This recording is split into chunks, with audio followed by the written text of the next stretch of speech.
All right, welcome to a demo of Sliick Docs version 2.6. It's a really big release, lots of features packed into this. So I'm going to demo you a few of them. The first one is Sliick Signatures. So we had Sliick Signatures as part of version 2.5, and there's a few kind of UX type improvements to it. Let me just demo it just to remind everyone. So we know you can upload any PDF now. So let's just pick an example. Let's do this multi-page one. Done. It's just a demo. So this is Sliick page 1, page 2, page 3. And so the in version 2.6, we now suggest who the signers are that's related to this account. So let's say, for example, I need to sign.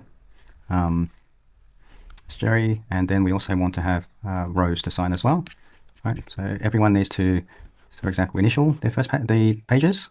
So I'm going to initial, and then the last page, and then on the last page you need to sign. You need to have your name. So this is going to default to Jerry. And then they're going to type in their position. So, right, and we also want to have Rose to sign. So Rose's signature, Rose's name, right, and then Rose's title. That's just a text field. And Rose also needs to initial, right, initial, initial, and initial. Let's just put her on top for now. Okay. We can also do everyone signs in order. So for example, Rose first and then Jerry. Or Jerry first and then Rose. Change the subject for the emails. Thanks. Have a look at how that's going to look like. So Jerry's asked you to sign. Title is the multi-page and a thank you message. Now, because Rose is not a real email, I'm just going to remove her for the purpose of the demo. Okay, so I'm going to hit send. I'm just going to send me an email. All right, so hit this review document link. And it's going to go to the Experience Cloud site that we've set up. And you'll need a 6-digit code, so email the code to myself. Paste that code in and verify. Right, and that's the document that we're signing. I'm going to start, and this is the change. So now at the bottom here, we've got these start, next, previous, and sign and finish fields. We're going to put our initials. Right, done. Next. Same there. Next. Same there. Next. There we go. Oh, that's pretty bad, but yeah, the name's already been pre-filled, and then my title. Agree and give consents, and sign and finish. That's it. Now it's combining the completion certificates and the PDFs together. You can download them all as one combined PDF or separate PDFs. All right, so let's see the combined one in Adobe. This is our initials, initials, initial, signature, name, title, and then the certificate of completion. Also notice that the document's been stamped with the envelope ID and up the top as well. Now back to Salesforce, you can see the signature was sent and we've signed it, so now it should be completed. So you'll see the status in this list. If you want to download it as an internal user, you can download it. You can resend the signed copies to them. Or you can duplicate and resend this for signature again if you've got some changes.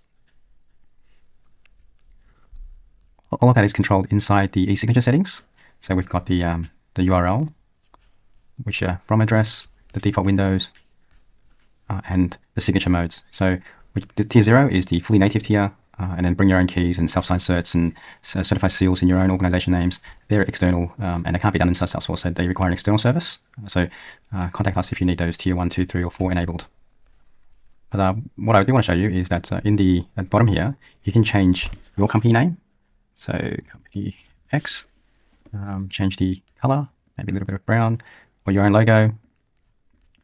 So this is active. Right. There we go. Save the branding. And also change the default templates for the invitation, the reminder, the cancellation, and the completion. That's the majority of the new signature features. The other bits of the changes is to do with the editor itself. So now when you go and create a new template, you can either start with a blank one, or you can use the starter templates. So for example, an account statement. I've already got one that's already been created, so it's going to have a name clash, and it's renamed its imported one. So that's already pre-filled for you.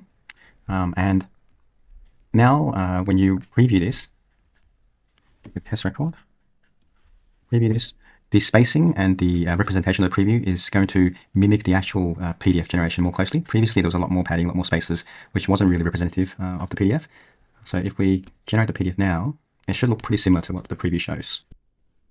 Right, there we go. It's pretty close. So that's going to be one of the improvements that you'll notice, is that the preview is more representative. Inside the editor, we've also got the eSignature capability. And this is for when you have a template, like for example, an NDA or an MSA, SOW, that you repeatedly send.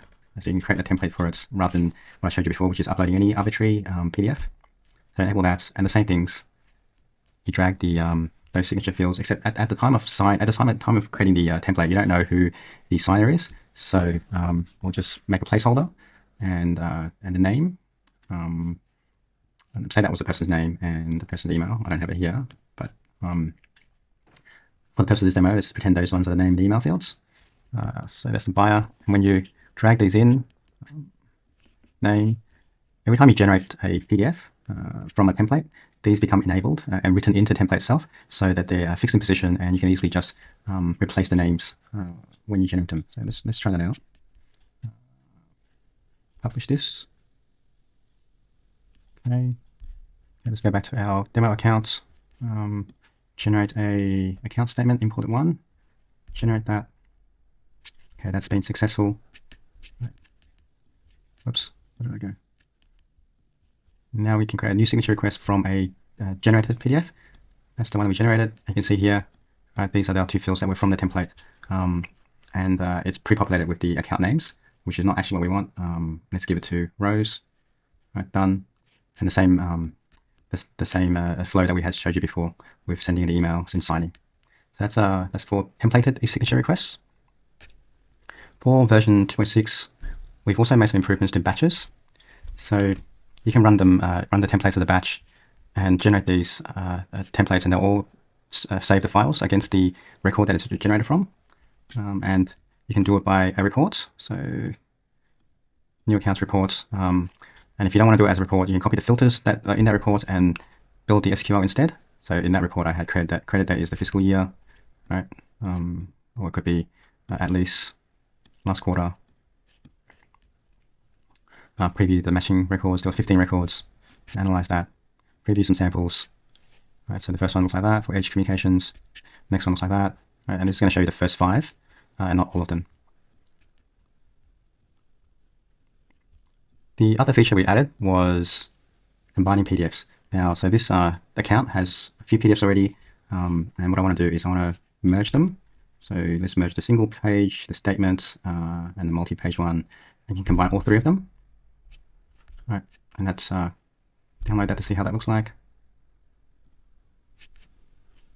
There we go. There was our single page, our account statements, our multi-page, all in one document. And that's it. Thank you.